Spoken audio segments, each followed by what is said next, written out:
Bueno, buenas noches para todos. Es un placer estar en este webinar del Comité de Insuficiencia Cardíaca e Hipertensión Pulmonar, que es conjunto con SOLACI, con la flamante Asociación Multidisciplinaria de Argentina de Tromboembólica Crónica. Gracias a todos los que nos ayudaron aquí para armarlo. Fue una iniciativa después de una charla del doctor Fabio en el weekend que fue trunca el año pasado por cuestiones técnicas, así que surgió.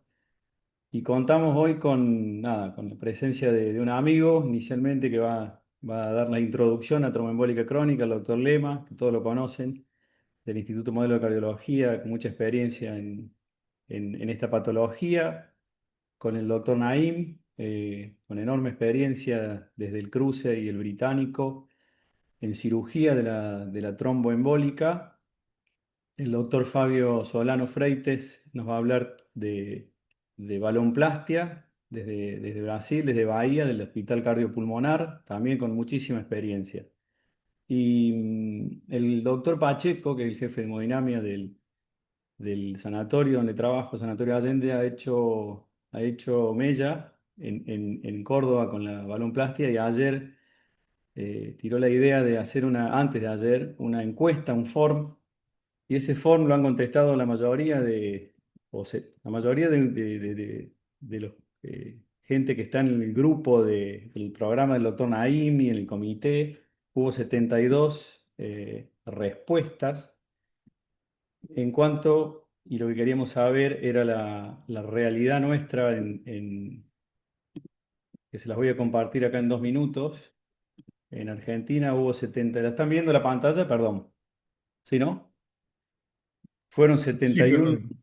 71 encuestados, 71 respuestas, perdón. Están representadas casi la mayoría de las provincias. Hay 19 provincias representadas, con un porcentaje de cardiólogos del 67%, neumonólogos del 26%, hemodinamia 7%.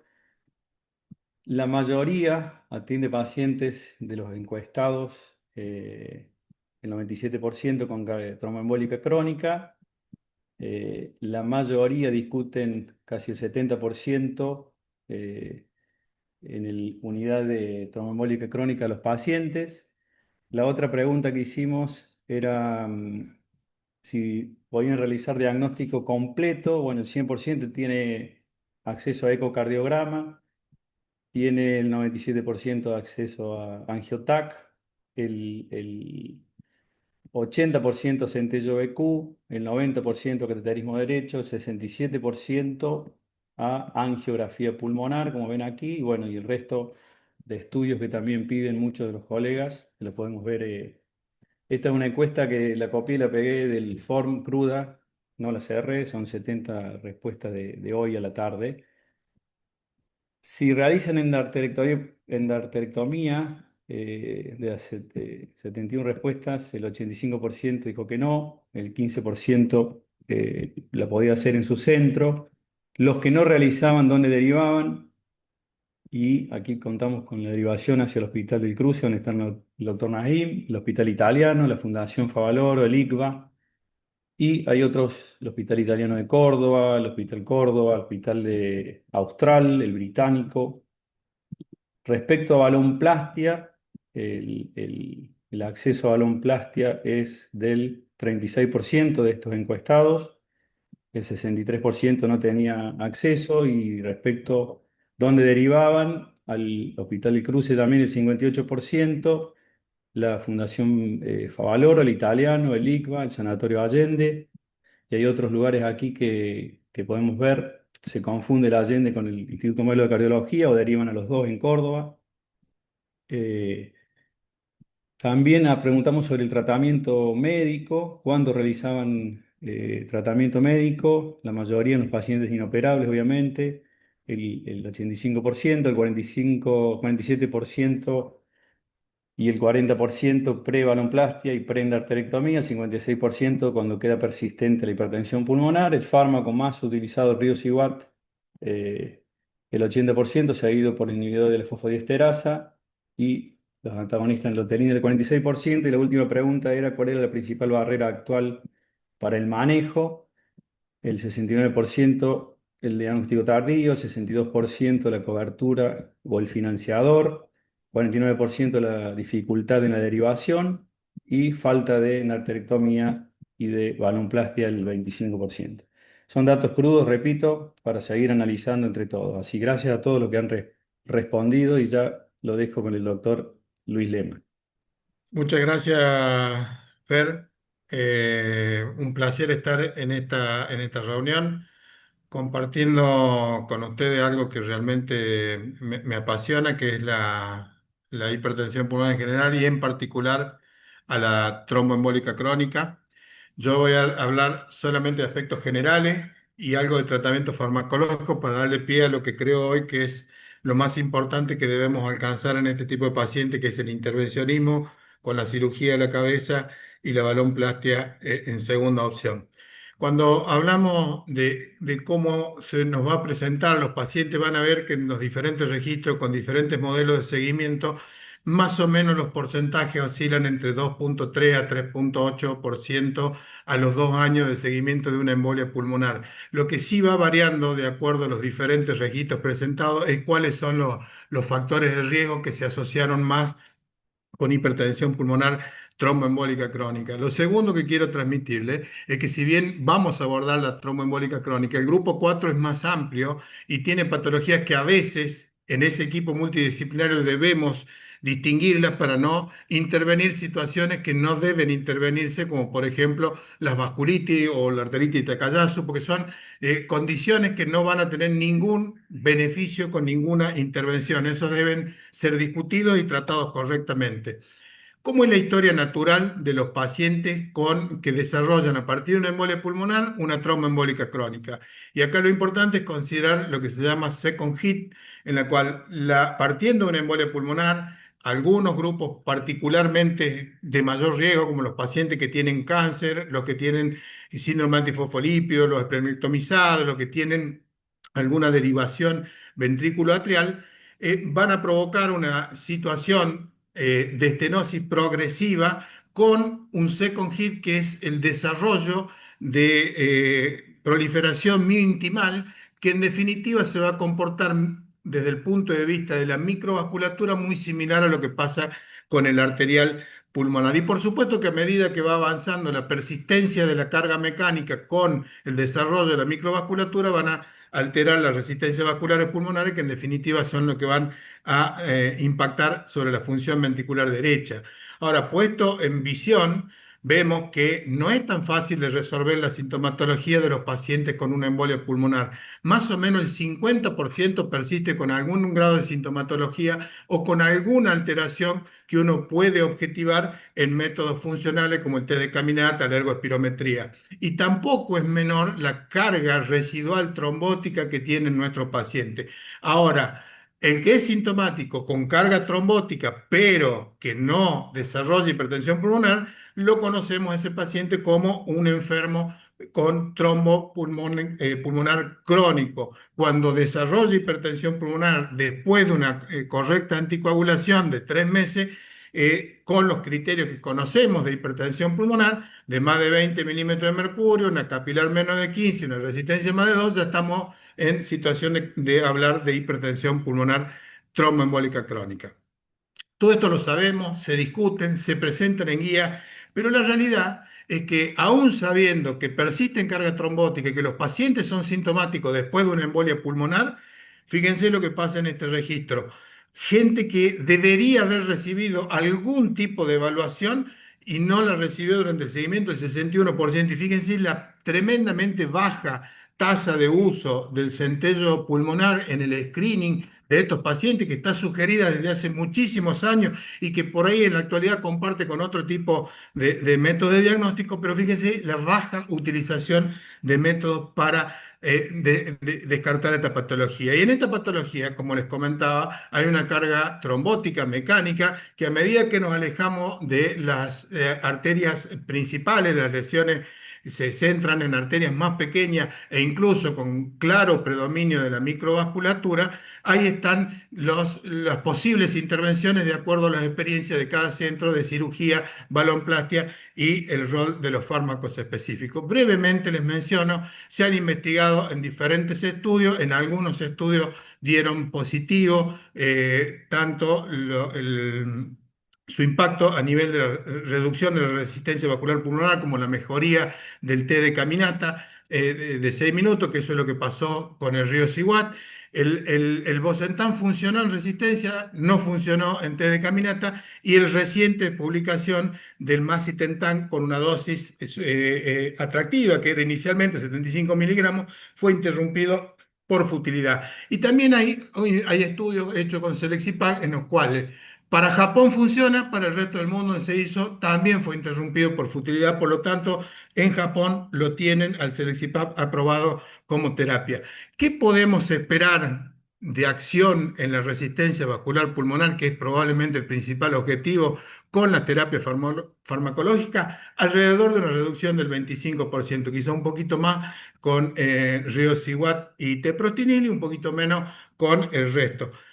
Por lo tanto, sabemos, y eso nos proporcionó el primer gran registro donde tenemos las tres terapias que hoy, con los que hoy encaramos a nuestros pacientes, sabemos que intervenir a nuestros pacientes con cirugía como primera opción y balonplastia son las que tienen mayor impacto en la reducción de la resistencia vascular pulmonar, llegando hasta casi el 60% de la caída de la misma, pero sobre todo un enorme impacto en la sobrevida de estos pacientes. Por lo tanto, y con esto uno sintetizaría el algoritmo terapéutico vigente, debe focalizarse en intentar intervenir a estos pacientes con la cirugía de la cabeza, la balonplastia, y en caso que no se pueda, o trabajando en forma mancomunada en el equipo, intentar hacer terapias combinadas o terapia farmacológica pura.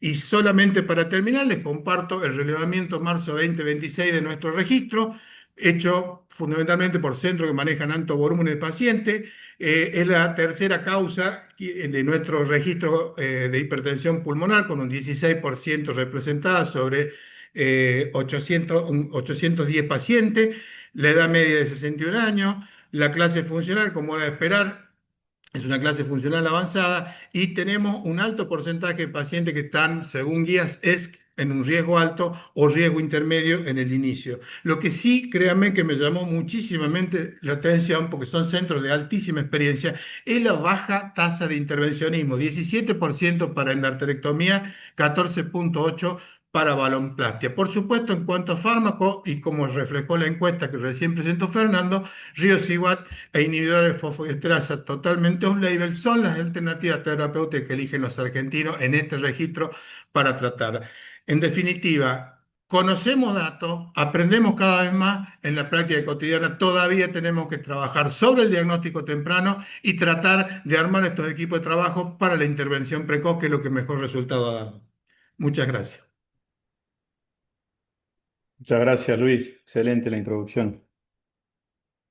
Y damos paso al doctor Nahim, que otra vez gracias, Marcelo, por sumarte. Bueno, A gracias a ustedes compartir por tu la, gran experiencia en el hospital y tu equipo ahí. gracias a ustedes por la invitación. ¿Se está compartiendo? Sí, perfecto, Marcelo. Ponerle en modo diapo. Ahí Modo está. completo. Ahí está. Bueno, muchas gracias por la invitación. Voy a tratar de ir rápido. Fer, deteneme cuando estoy en tiempo. El mayor factor de riesgo para para complicarse o para morir de CTF es que nadie piense en ella. Este es el gráfico de la vergüenza, porque estas son la cantidad de cirugía de tromboendarterectomía pulmonar que se deberían realizar en cada país, en todo el mundo, y las que verdaderamente se realizan. Estados Unidos, con el centro de San Diego a la cabeza, realiza 300 tromboendarterectomías pulmonares por año, casi una por día, pero deberían realizarse 2000. Si analizamos los otros países, llegamos hasta Argentina y vemos que deberíamos realizar 400 tromboendarterectomías por año y realizamos apenas 15 entre todos los centros. Como ustedes saben, este es el último estadio de la enfermedad tromboembólica venosa y es una enfermedad donde hay una responsabilidad médica en toda la cadena epidemiológica, en la trombosis venosa profunda, la embolia pulmonar aguda y en CITEF. Y el silencio académico contribuye al subdiagnóstico. Un poquito de queja en esta charla. Congreso de Cardiología del año pasado, 14.000 médicos participantes, segundo congreso habla hispana más grande del mundo, una sola charla de CITEF. Y Congreso de Neumonología, 4.000 médicos participantes, uno de los congresos de neumología más importantes del país, ninguna charla de CITEF. Esto hace que esta enfermedad siga siendo subdiagnosticada. Es una enfermedad, este es un problema mundial, no es un problema solo de la Argentina. Pero esto es una complicación de los problemas venosos y los problemas venosos están hasta en el 50% de la población, entonces no puede ser que haya tan pocos pacientes. Esta es nuestra serie del Hospital El Cruce. Llevamos 61 pacientes operados. Ayer operamos el paciente número 61. Este es el paciente que operamos ayer. Lo extubamos el mismo día. Es el primer paciente de los 67 que llevamos operado, más los 6 del Hospital Británico, que podemos extubarlo el mismo día.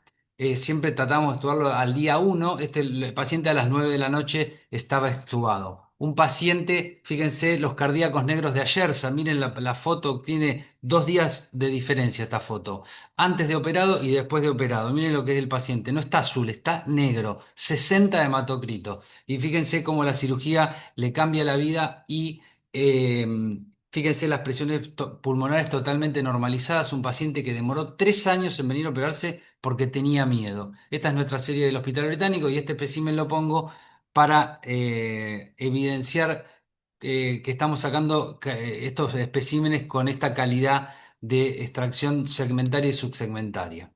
Hace 2 años en Barcelona, en el Congreso Mundial de Hipertensión Pulmonar, este grupo de la Task Force, este grupo de tareas, trabajó 2 años antes de este congreso para producir este documento, que es uno de los más avanzados y más importantes en esta enfermedad, y que produjo este algoritmo que, como mostró también Luis, pone a la cirugía en el centro de la escena.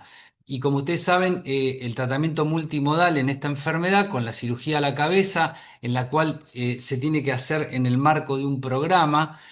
Y esto es importante. BPA en esta enfermedad no sigue la lógica de la enfermedad coronaria. Primero te dilato un poco y después vemos si va a la cirugía o la cirugía dejarlo para lo último. Ojo, porque la BPA previa puede en algunos casos invalidar la cirugía. Hay muy malos resultados en BPA cuando el paciente tiene indicación quirúrgica. La balonplastia tiene un lugar en los pacientes inoperables porque están con lesiones muy periféricas o en los pacientes que quedan con hipertensión pulmonar residual después de la cirugía. La cirugía es una verdadera cirugía de revascularización pulmonar. Fíjense este paciente de Mendoza que tampoco quería venir a operarse. Miren ambos lóbulos inferiores con oclusión total de ambas pirámides basales y fíjense después de la extracción de este espécimen cómo llega sangre a todo el pulmón. Es una cirugía de revascularización pulmonar que se hace en pocos lugares en el mundo. Es un problema mecánico y necesita una solución mecánica. Eh, para sacar los trombos para producir una drástica caída de las resistencias vasculares pulmonares. Este procedimiento está condicionado básicamente porque necesita realizar un doble paro circulatorio para realizar esta cirugía, básicamente porque el pulmón es un órgano de doble circulación. Si no tuviera doble circulación el pulmón, no existiría esta enfermedad porque existiría infarto pulmonar y muerte. Y gracias a las bronquiales tenemos la enfermedad y gracias a las bronquiales tenemos una cirugía muy dificultosa en la cual hay que realizar doble paro circulatorio y hipotermia profunda para poder realizar esta cirugía. Hay 3 puntos claves que tiene esta cirugía: el plano, el nivel y el paro. El plano, esta es la cirugía, fíjense, hay que saber encontrar el plano. No hay ningún método de diagnóstico que pueda garantizar o que pueda predecir la calidad del plano de endarterectomía. Entonces, uno tiene que tenerles digamos, parte de la curva de aprendizaje y del expertise es saber encontrar el plano. Y el plano es ese el que deja una media color blanco nacarada, en el cual uno no puede ir ni muy profundo ni muy superficial. Tiene que ser el plano correcto. Encontrar el plano de disección es la parte más desafiante de esta cirugía. El nivel es a qué nivel nosotros del árbol pulmonar podemos encontrar el plano, básicamente, que es el lugar desde donde tirar el trombo, ¿no? Fíjense, bueno, esta es nuestra curva de aprendizaje. Miren lo que es 2016, esta es la primer paciente, y 2024, cómo llegamos hasta nivel 4. Y fíjense en el espécimen de 2024, lo que es en la rama derecha encontramos plano en nivel 1 y como en rama izquierda tuvimos que ir a nivel 2 3 para encontrar el plano. Esta es la clasificación de Madani, que es una clasificación quirúrgica, y estos son los dos desafíos del cirujano de tromboendarterectomía. Encuentro plano en nivel 1, pero tengo que poder llegar hasta el nivel 4. Fíjense, esas colitas son las que verdaderamente curan la hipertensión pulmonar. Y el otro desafío es, no encuentro plano en nivel 1, pero puedo ir a levantar el plano en la profundidad del árbol arterial pulmonar. Y el doble paro circulatorio hay que hacerlo de esta manera, hay que hacerlo controlado, monitoreado y hay que hacerlo lento, ¿no? No hay que enfriarlo rápido ni hay que calentarlo rápido al paciente. El análisis del espécimen es muy importante. Y con respecto al posoperatorio, muestro estas imágenes porque esta cirugía tiene mala fama, eh, es una cirugía que tiene mala prensa. Muchos pacientes tienen miedo porque muchas veces los médicos le explican la cirugía, pero fíjense, este paciente al tercer día totalmente descomplejizado, es un posoperatorio en el cual es contrario, es diferente a cualquier recuperación cardiovascular. Hay que hacer restricción hídrica, hay que anticoagularlo precozmente, hay que hacer grandes balances negativos para evitar el edema de reperfusión. Fíjense, este paciente caminando a los 3 días. eh, este es un paciente que no lo voy a poner, pero vamos a seguir avanzando. Pero este es un paciente que también no quería, quinto día posoperatorio de una tromboendarterectomía pulmonar. No quería venir a operarse por miedo también. Y este es el paciente, esta es la foto de hoy, perdón, esta es la foto del día de la extubación. Eh, Una de las cosas que me impacta en esta enfermedad es cómo es la desproporción entre la nimiedad de cómo se inicia la enfermedad y lo devastador que puede ser el CITEF o la estación terminal de la enfermedad tromboembólica. Tenemos dos pacientes en nuestra serie que por un esguince de tobillo terminaron en una tromboendarterectomía pulmonar. Y fíjense cuando uno analiza un paciente que se va a operar de una hernia, un paciente que se cae de la moto, o un paciente que se va a operar de una colecistectomía, termina en una tromboendarterectomía. Pacientes con cirugía ginecológica, esta es una enfermedad que la podemos prevenir. ¿Eh? Pacientes embarazadas, trombosis del viajero y también laboral. Esto es una oclusión completa de la rama, son los pacientes más complejos porque tienden a trombosar. Y estos son todos los especímenes que estamos obteniendo. Ahora les estamos haciendo SPECT-CT antes y después. Este paciente tuvimos que hacer 4 paros circulatorios.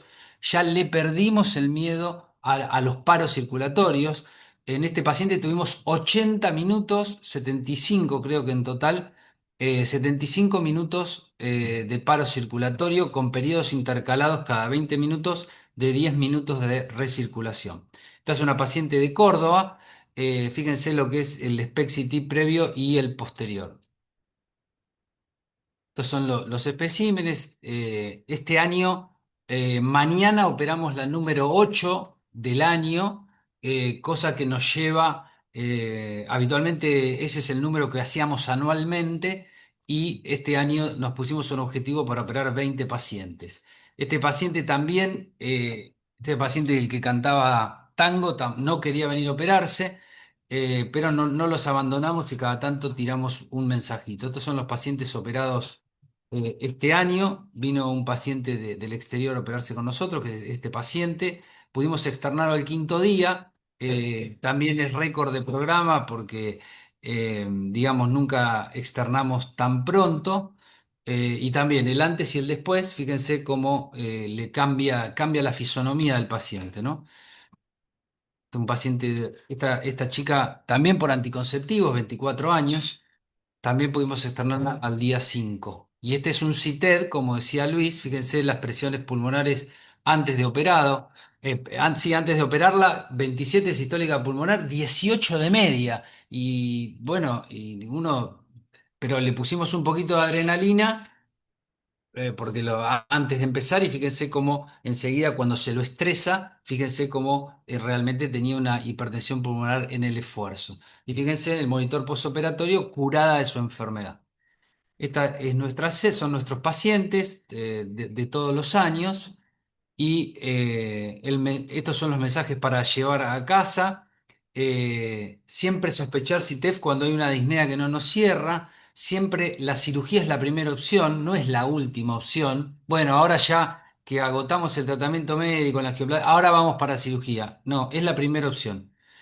Lo de la BPA ya lo dije. Y después no hay grado de gravedad del ventrículo derecho que contraindique la cirugía ni tampoco la resistencia vascular pulmonar. Este es el programa nacional en el que muchos de los que están ya participan y esta es la asociación que creamos, que vamos a hacer el primer congreso, ya termino. Tenemos representación nacional y este es el primer congreso que los esperamos a todos el 1 y el 2 de octubre en Buenos Aires. Muchas gracias, Fer. Gracias, Marce. Has estado impecable con los tiempos. Bueno, muchas gracias. Un lujo, gracias. Así queda para discusión. Bueno, excelente. Muchas gracias. El doctor Fabio, desde Bahía, nos va a hablar de balonplastia. No sé si estás, doctor.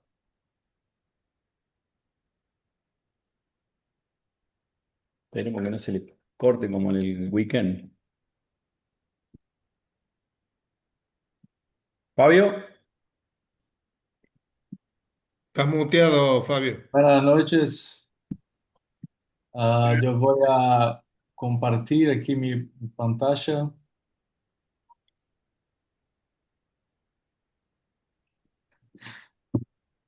Bueno, gracias por su invitación. Yo no hablo bien español, así que yo voy a hablar despacio. perfecto. Ah, bueno, estos son meus conflitos, mi potencial conflicto de interés para esta presentación. Bueno, por qué necesitamos de angioplastia pulmonar? Vimos con las charlas de doctor Lema y doctor Najim que la hipertensión pulmonar tromboembólica crónica es potencialmente curable con el tratamiento cirúrgico. Entonces, por qué necesitamos de balonplastia? Nosotros sabemos que tenemos buenos candidatos para la cirugía con doença proximal, doença lobar, não tão buenos candidatos e malos candidatos que têm predominantemente lesiones obstrutivas mais distales e de difícil acesso para cirujano. Hay también pacientes que tienen alto riesgo clínico, cirúrgico y que no pueden ser operados. Entonces, para esos pacientes, podemos avaliar otras formas de tratamiento medicamentoso y la balonoplastia. Ah, estos pacientes inoperables ya vimos en grandes registros como este multicéntrico internacional que casi 40% de pacientes con HPTEC son considerados inoperables, principalmente por doença distal tecnicamente inoperável para el cirujano. Entonces, para estos casos, avaliamos la posibilidad técnica de hacer angioplastia pulmonar, que consiste en se localizar las lesiones obstructivas en los diversos ramos arteriales pulmonares, cruzar estas obstrucciones con cuerdas guías de angioplastia coronaria, generalmente, utilizar balones de angioplastia coronária também para quebrar, fracturar estas traves obstrutivas e empurrar o material obstrutivo contra a parede do vaso, como podem ver em desenho. Desta maneira, libramos o vaso da obstrução e facilitamos o fluxo de sangue. E diferentemente da cirurgia que remove este material fibrótico obstrutivo, a angioplastia não remove o material, solamente empurra este material contra a parede do vaso.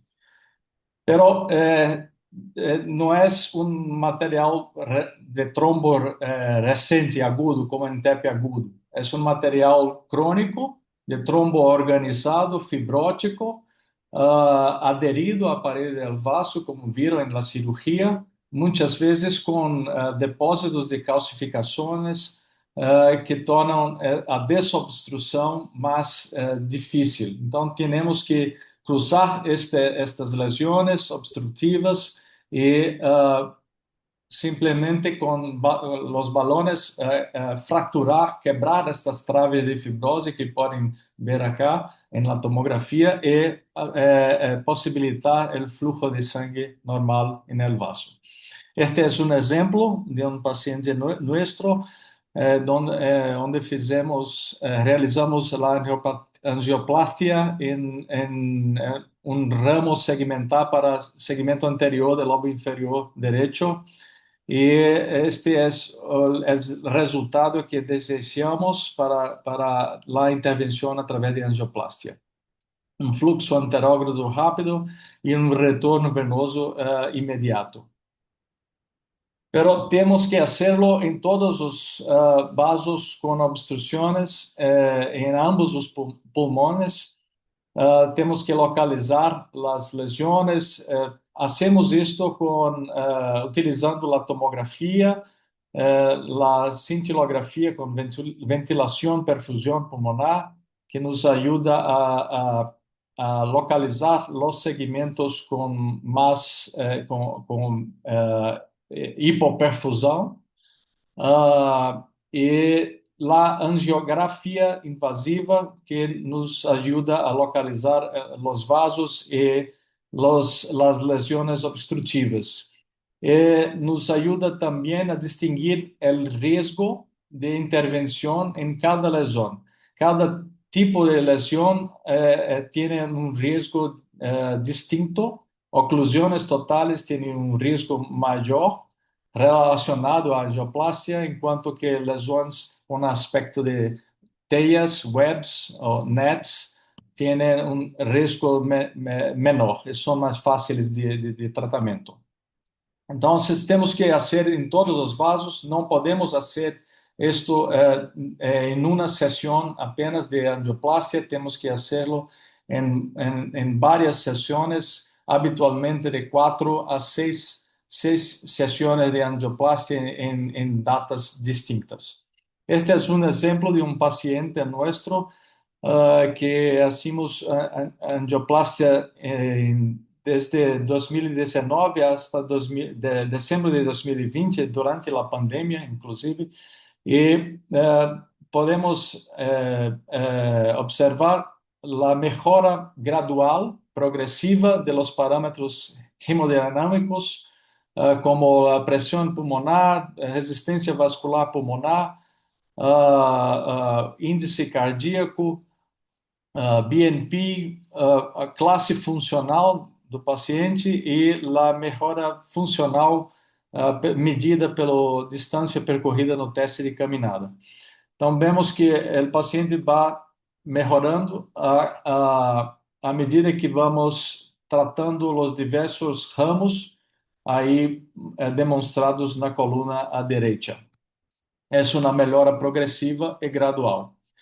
O tratamento é estadiado, como puderam ver, e as intervenções são também muitas vezes estadiadas. Começamos tratando o vaso com balões pequeños, como vemos nesse exemplo, de um ramo para um segmento do lobo inferior direito quase que totalmente ocluído. Recanalizamos este ramo e utilizamos um balão pequeno para o tamanho de fato real del vaso. Isto é intencional para prevenir lesões vasculares. Obtivemos este resultado parcial. Na sessão subsequente, mês depois, vimos que o vaso continuava bem e um pouco mais largo que anteriormente. Então, utilizamos balão de tamanho mais próximo ao tamanho real do vaso e obtivemos o resultado final com um fluxo de sangue anterógrado satisfatório e um retorno venoso imediato aí próximo de um padrão normal de circulação. Este vaso permaneceu patente, aberto, com uma área bem perfundida, 8 meses depois da última intervenção. E esta é que lo vemos habitualmente, não há muitas reestenoses e não há necessidade de implantes e stents. Bueno, la angioplastia é capaz de reduzir resistência vascular pulmonar, pressão pulmonar, aumentar o índice cardíaco, melhorar todos os parâmetros hemodinâmicos e funcionais. Estes são dados de múltiplos, de 700 de expertos em Japão. Los intervencionistas de Japão são os mais expertos em angioplastia no mundo. Refinaram a técnica há mais de 15 anos atrás, tornaram a angioplastia mais segura e efetiva para que pudesse ser realizada em outros centros. E vemos que, comparado a outros centros, como centros nos Estados Unidos e Europa, como vemos neste registro, podemos ver que a magnitude de la redução da pressão arterial pulmonar média é geralmente maior em los centros de Japão, se comparado a outros do mundo. Aqui são nossos dados publicados no Jornal Brasileiro de Pneumologia há 2 anos, com os primeiros 23 pacientes que completaram o tratamento e foram seguidos por 1 ano depois da última sessão de angioplastia. E vemos a melhora hemodinâmica, melhora em qualidade de vida e classe funcional de los pacientes. Se comparados a centros de Japão, também vemos que a magnitude de la mejora hemodinâmica não é tão grande quanto em centros de Japão, é mais comparável com centros da Europa.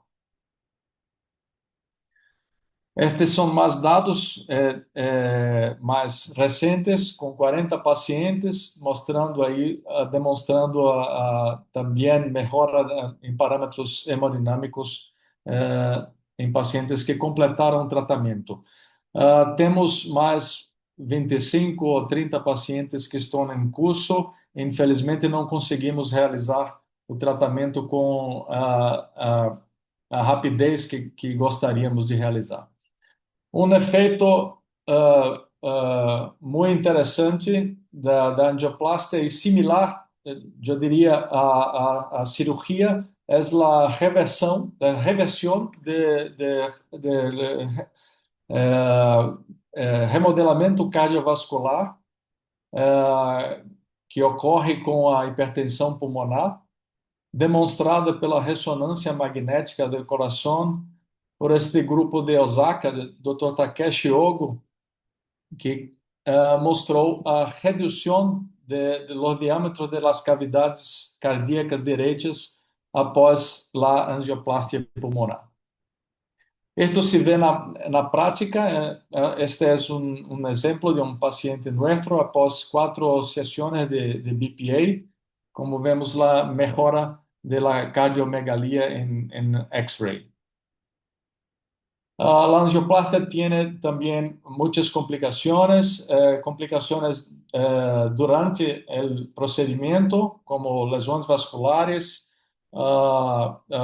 perforaciones con hemoptise, sangramiento pulmonar, mas felizmente son raras, y complicaciones después de las sesiones. La más común de todas es la lesión pulmonar aguda, que es una combinación de edema, de reperfusión de los vasos tratados, con lesión vascular por la cuerda guía, por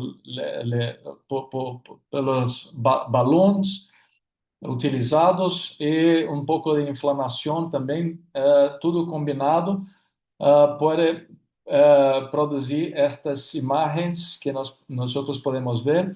E as manifestações clínicas são variáveis, elas desde dispneia leve à necessidade de ventilação mecânica, depois de 12 a 24 horas da sessão de angioplastia.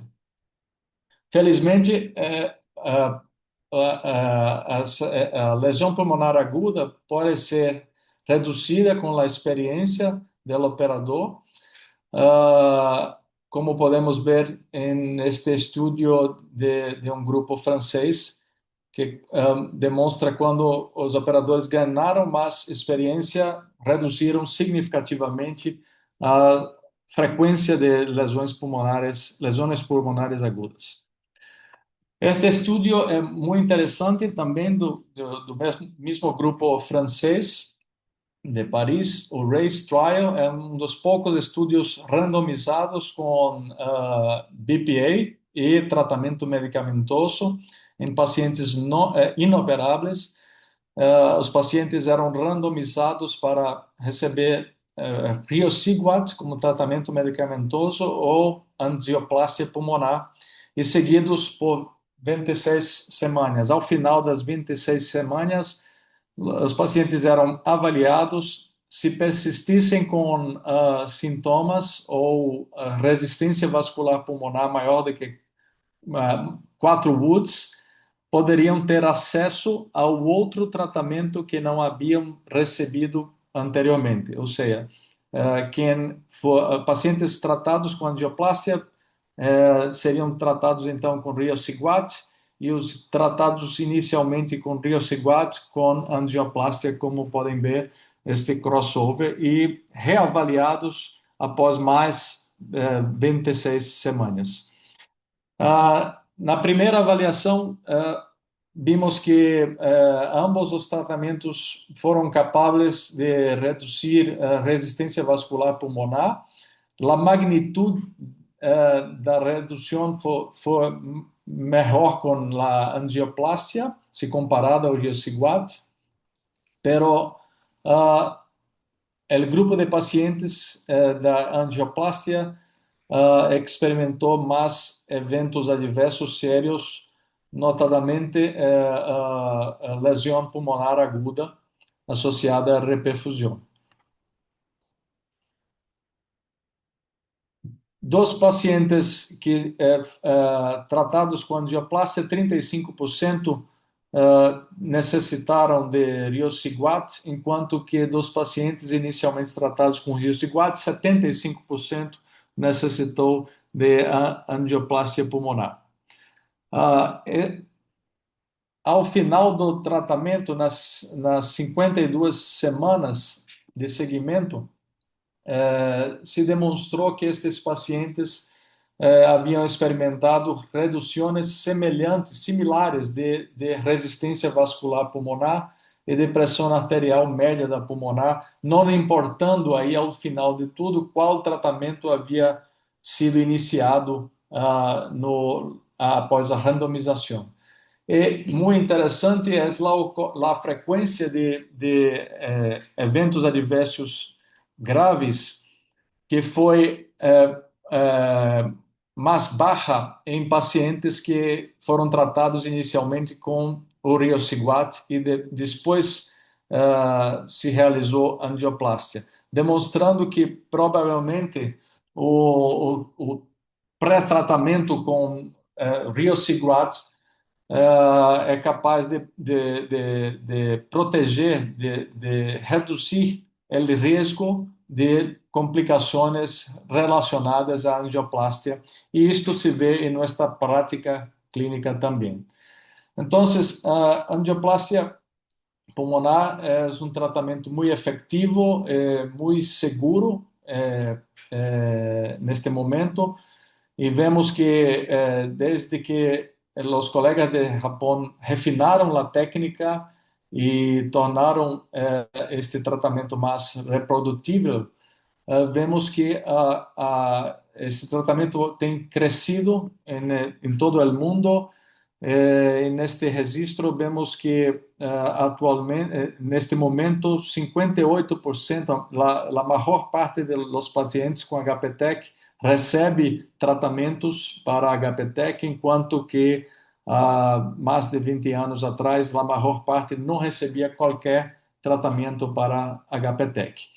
E desta forma, vemos que há dados que demonstram que a angioplastia pulmonar também pode ser capaz de aumentar a sobrevida destes pacientes de forma similar à cirurgia, eu diria.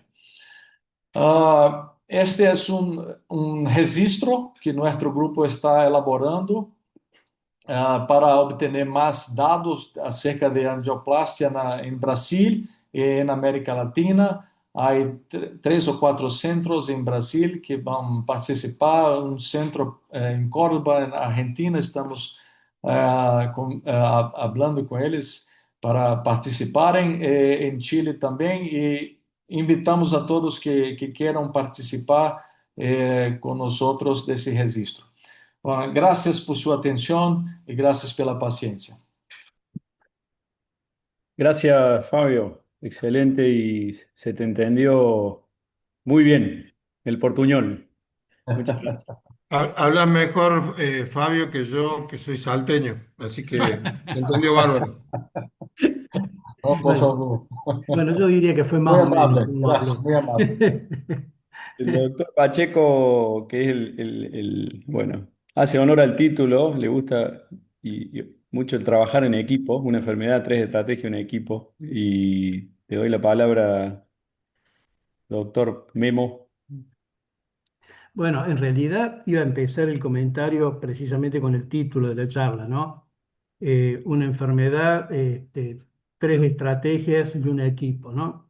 Y lo resumió Fabio al final, donde hablamos de lo multimodal de esto. Pero multimodal no se refiere solamente a las opciones terapéuticas. Hoy podríamos hablar de decir fármaco intervencionista, podríamos decir si queremos inventar un término, porque los pacientes todos tienen que tener tratamiento médico, con la intervención que reciban, todos tienen que tener tratamiento médico, y después elegir la mejor intervención, que en este caso dependemos sí del equipo, y fundamentalmente dependemos no solamente del criterio, del conocimiento científico, sino también, desgraciadamente, de recursos, como mostró Fernando en la encuesta, porque pónganse a pensar si nosotros no somos dependientes de las imágenes. Por ejemplo, tomografía, BQ, angiografía. En la encuesta que mostró Fernando, creo que hacen angiografía en el 70% de los casos.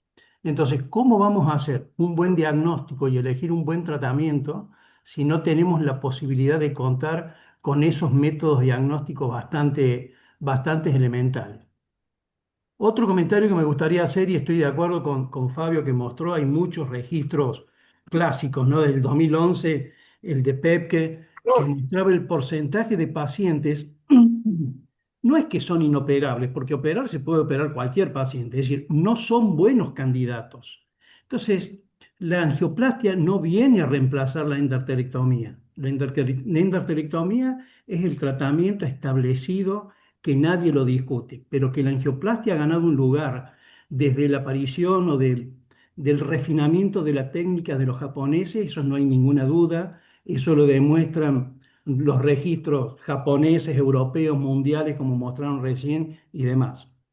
Y esos porcentajes no son bajos, son porcentajes que van hasta el 30%, 40%, y aparte hay que tener en cuenta que aquellos pacientes que llegan a la cirugía, hay un porcentaje que puede variar del 15 al 20% que persisten o recurren como hipertensos. Entonces, creo que la angioplastia es un tratamiento ya establecido que creo que hay que seguir refinándolo seguramente y que vamos a ir aprendiendo con el correr del tiempo.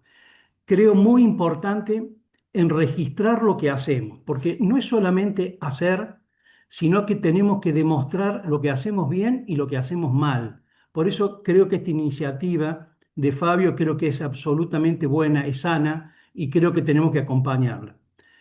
No sé, Luis, con respecto al tratamiento médico, antes de la angioplastia, creo que el estudio RACE es bastante claro, pero nuestra realidad nos pone, digamos, un poco en cómo hacemos para obtener en los pacientes que hemodinámicamente necesitan, nosotros consideramos que necesitan un trabajo, un tratamiento previo, cómo hacemos para tratarlos en la mejor manera posible.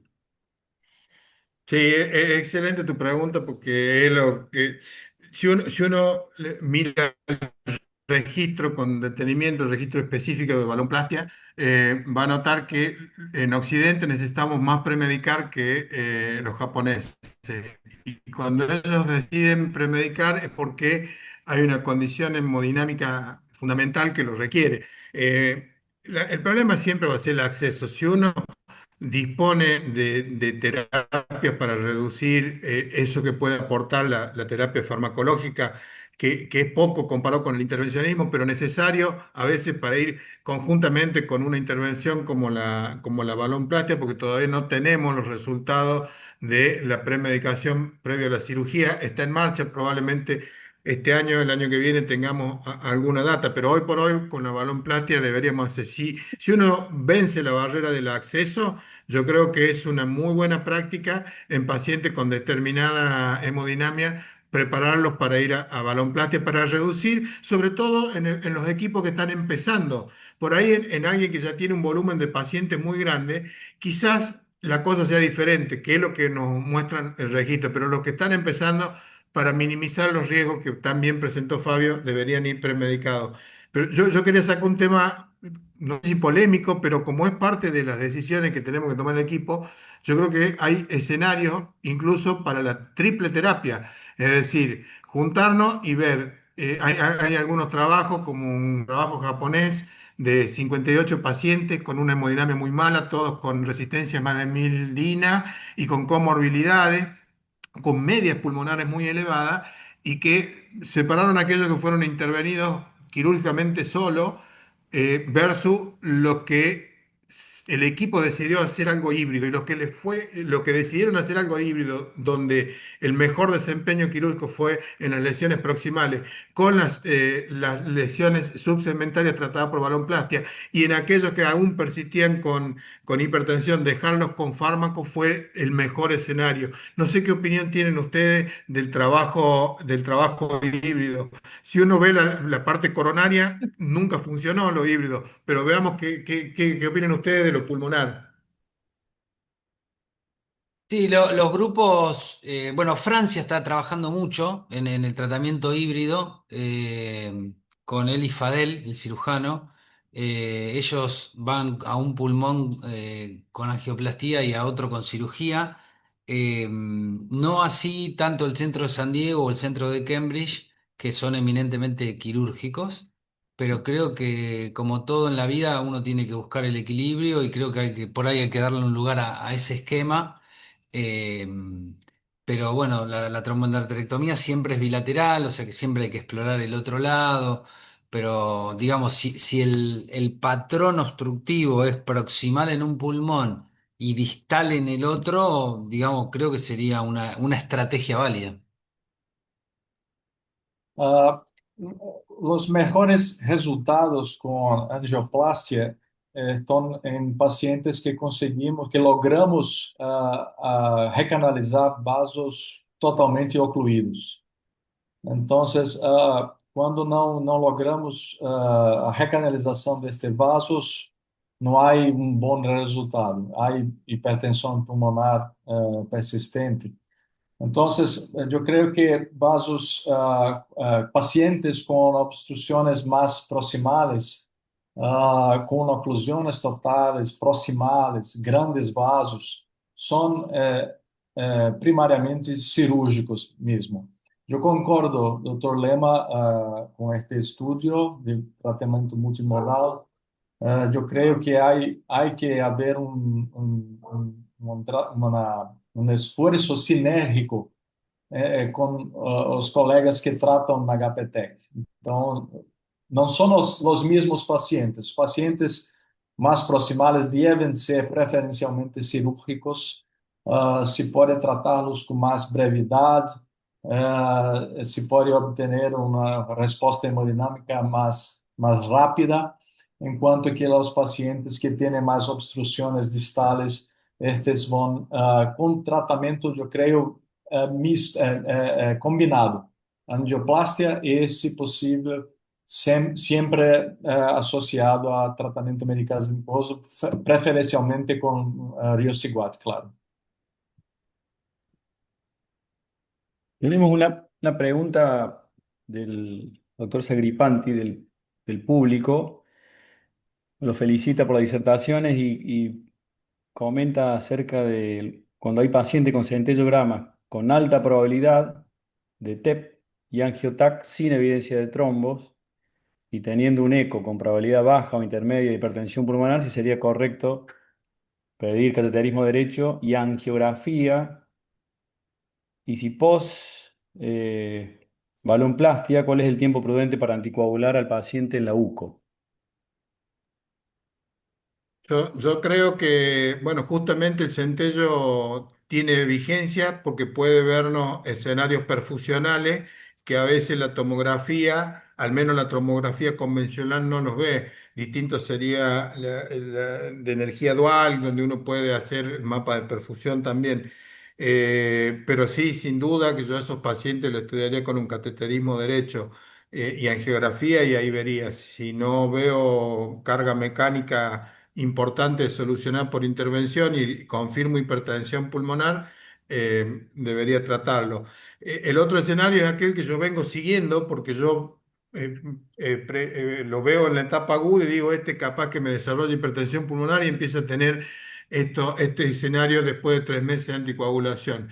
Si es de baja probabilidad, pero el paciente es muy sintomático, ameritaría hacer, a mí me encanta la ergoespirometría para estos pacientes porque rápidamente me puede mostrar que estoy ante un hipertenso pulmonar o al menos ante una enfermedad pulmonar tromboembólica crónica. Y el otro escenario que deberíamos considerar y que ya en el mundo como screening y como evaluación deberíamos desarrollar, digo, es el eco el cateterismo de esfuerzo, porque muchos de estos pacientes los desenmascarás cuando los pones en hemodinamia con esfuerzo. Gracias, Luis. ¿No? Y con respecto a la anticoagulación, los pacientes quedan anticoagulados. Creo que había alguna pregunta también de la anticoagulación, ¿no? Sí, Sí. post balonplastia, ¿cuál es el tiempo prudente para anticoagular al paciente en la UCO? Claro, supongo que se referirá al manejo con heparina, calculo yo, y yo creo que hay que dejarlos anticoagulados en forma permanente a estos pacientes. Eso le quería preguntar a Fabio. ¿Utilizan los NOACs, Fabio, o utilizan warfarina? Se o paciente não tem trombofilia, ah, ah, anticorpo antifosfolípido síndrome, ah, nossos pacientes utilizam NOACs. Habitualmente no le quitamos los anticoagulantes, no. Hacemos la angioplastia en uso de los anticoagulantes. Fabio, Fabio, te eso puedo Para hacer una prevenir. ¿eso ¿Cómo? Perdón, no te perdón. preocupa que esté anticoagulado vía oral en el caso de tener una injuria vascular o una cosa así? Inicialmente sí, pero cuando se gana más experiencia, no, esto no te preocupa más. Pero si el paciente está en uso de varfarina, Sí. el RNI está muy alto, como más que 3, 3,5, 4, sí, me preocupa y yo pido que se quitan a varfarina 48 horas antes, algo como esto. Está bien. te hago una Pero pregunta, habitualmente Fabio. no. Perdón, a mí me llamó mucho la atención cuando leí el registro de balonplastia que casi el 50% del acceso vascular a la balonplastia en Japón es por vía yugular. Y en Occidente es nada, es anecdótico, diría menos del 1%. En tu caso, ¿cuál es el acceso que tú prefieres para la balonplastia? Vena femoral mismo en más de 90% de los casos. Yo utilizo la yugular apenas en casos que hay filtro de vena cava inferior o hay una situación, un escenario anatómico más complejo que yo necesito de una otra, ah, ah, Soporte. otra soporte de catéter. Sí, sí, gracias, doctor Pacheco. Tengo aquí una pregunta del doctor Perna, que lo felicita por las presentaciones y mostrar datos regionales. Y pregunta si piensan que estas estrategias deben permanecer restringidas a centros muy especializados para obtener buenos resultados o en nuestros países se deberían expandir para poder permitir el acceso a más pacientes, aún a expensa de resultados menos satisfactorios. Linda pregunta. De acuerdo.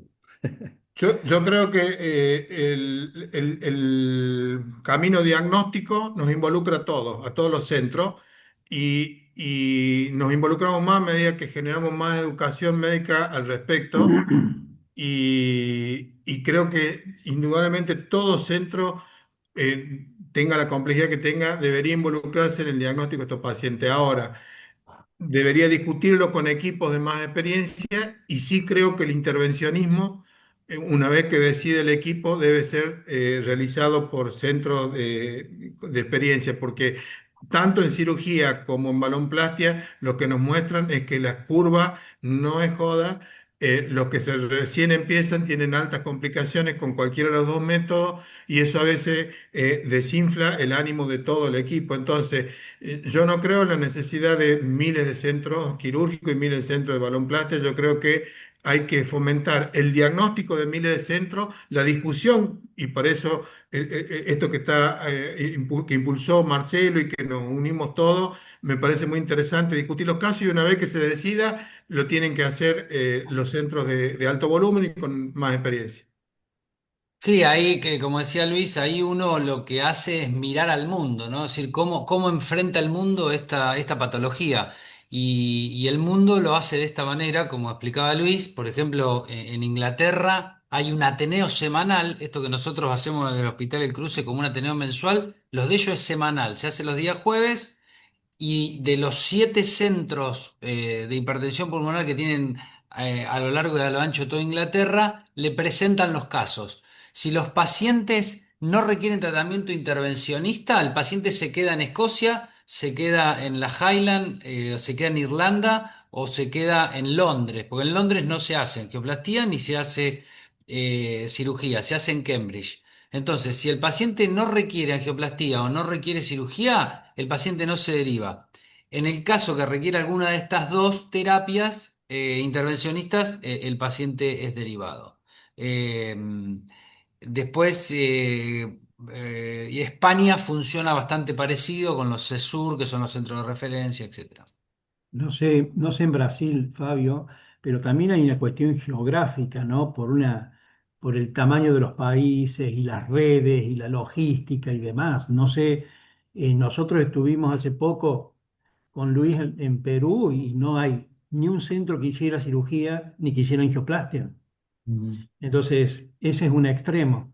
Ese Sí. probablemente el que ustedes está comentando Marcelo sea el otro extremo, ¿no? Donde está todo organizado en un país mucho más pequeño geográficamente. No sé en Brasil cómo lo hacen. En Brasil, doctor Pacheco y doctor Najim, hay pocos centros que operan. Tenemos INCOR en São Paulo, hay agora en Rio de Janeiro, están empezando, Porto Alegre, en Rio Grande do Sul, no, el sur del país. Hay un otro centro en Minas Gerais, 4 o 5 centros máximo que tiene capacidad de operar con una cierta regularidad. Nuestro cirujano eh, eh, opera solamente una vez por mes o siempre en el mismo hospital con la misma equipe de UTI, de anestesistas, para tornar o resultado mais efetivo. A respeito da angioplastia, é a mesma coisa. Yo siento una diferencia muy grande cuando se pasa de 50 sesiones de angioplastías, también cuando se pasa de 100 o de 200. Nosotros estamos en más de 400 ahora y hay diferencias cuando se gana más experiencia y para eso necesitamos de pacientes. Entonces, los pacientes deben ser encaminados para centros de referencia para que se puedan tratarlos de manera mejor. Bueno, Fabio, muchísimas gracias y en honor al tiempo, el doctor Tibaldi acá felicita a todos y él trae una frase de Osler para endocarditis que decía un diagnóstico no sospechado era un diagnóstico nunca hecho, 1885. Entonces, claro, hay que sospechar mucho más esta enfermedad y afinar el diagnóstico. Vamos ya pasado unos 7 minutos. Gracias, Fiorella, gracias, Jorge. Gracias, doctor Fabio, otra vez por tu tiempo desde Brasil, desde Bahía. Marcelo también, Luis, Memo, doctor Pacheco a Lucrecia que nos dio una mano bárbara, a Juan Pablo, al comité, al Solasi, a la AMAC y a todos los que se han conectado. Así que ha sido un éxito esto. No te olvides de Fiorella, que realmente ataja todos Sí, los penales tecnológicos, técnicos para hacer me acabo posible de agradecer. esta Gracias. charla. Muchas Gracias. gracias a ustedes. Gracias a todos. Buenas noches. Muchas Gracias. gracias a todos, ¿eh? Un Chao, hasta gusto. luego. Gracias. Chao, hasta luego, gracias. Gracias.